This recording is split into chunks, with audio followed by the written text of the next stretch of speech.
Over $13 billion was gambled on sports betting in 2024, with millions of dollars won and billions of dollars lost. Why does anyone bet on sports? For quick and easy money, for fun and enjoyment, or simply because they're addicted? And for the next 7 days, I'm gonna bet on sports to see if I'll get addicted. While doing research on which sports to gamble on, I started getting flooded with ads from Instagram pages called cappers trying to sell their sports picks. A capper is an individual or corporate body with good insights on sports betting and a reputation for winning consistently. Now, it should go without saying that a lot of these cappers are self-proclaimed and they can't be trusted with our money. For example, I came across this one page selling one day's worth of sheets for hundreds of dollars. However, while doing my research, I found a capper on Twitter who was offering their picks for free. So for the next 7 days, we'll be following his bets. I'm gonna blur out their social media for privacy reasons, and I don't want you guys sending any hate to them. Before we go any further, I want to mention that I don't condone sports gambling, and if you are underage, do not sports gamble. Sports gambling can cause people to lose tons of money, and if you do need help, there's a phone number down below which you guys can call. Alright, so it's day 1 and we just caught our picks. For these bets, I'll be alternating between FanDuel and ESPN Bet,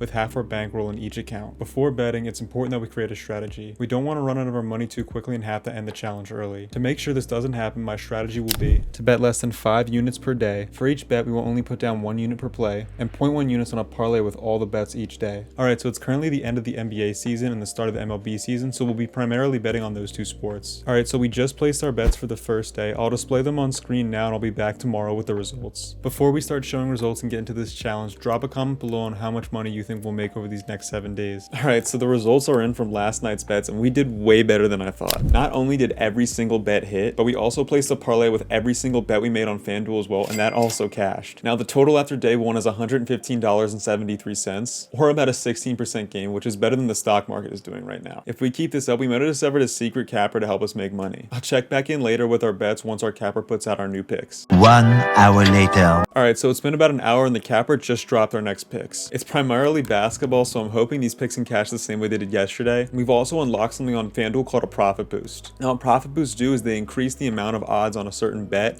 without actually making the bet more risky. For example, if I placed a bet that had plus 200 odds and a 20% profit boost, I'd have a plus 240 bet without taking on any more risk. These can be great ways to make money, but they often have certain stipulations, like you need a certain amount of odds to actually put these odds boosts on your bets. So I just placed our picks now and I'll be back tomorrow with our results. So it's now day 3 and we just got our picks for today. I'll display them on screen now. But as for our results last night, we got pretty mixed results, with some of our bets hitting and some of them not doing so well. One thing to note is we also had a void bet. We had originally placed a bet on Shai Gilgeous-Alexander scoring 30 plus points, but that was voided due to injury. After last night, the account total is at $107.42. $58.85 of that is on FanDuel, with the other $48.57 on ESPN Bet. Now I just finished placing these bets for today, and I gotta say I'm pretty confident in these picks as they do seem a little lower risk. But other than that, we'll be back in tomorrow to check in and see if anything updates. So it's day 4 and we're on a different setup for the next couple days as I am visiting home. Now into the challenge, I'm not gonna lie, last night did not go well. Not only did we lose almost all our bets, but our account's officially negative for the first time.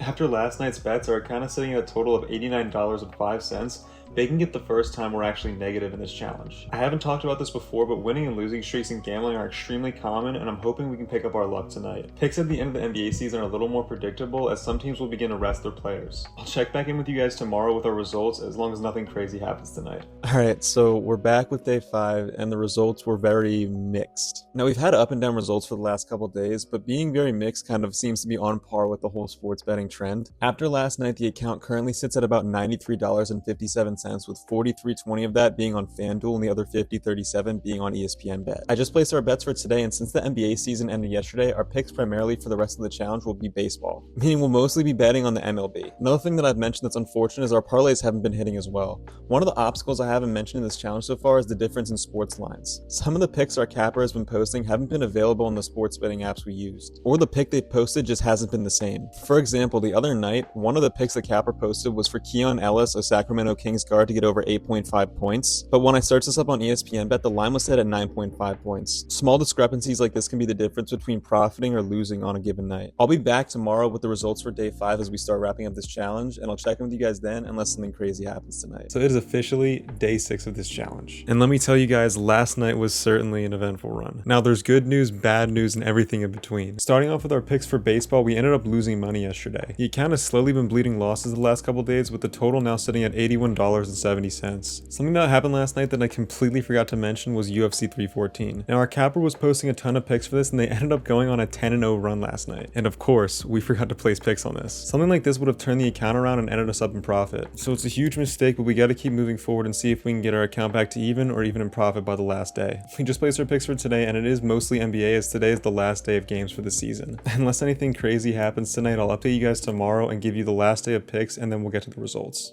I want you guys to put the word back out there. We are back up.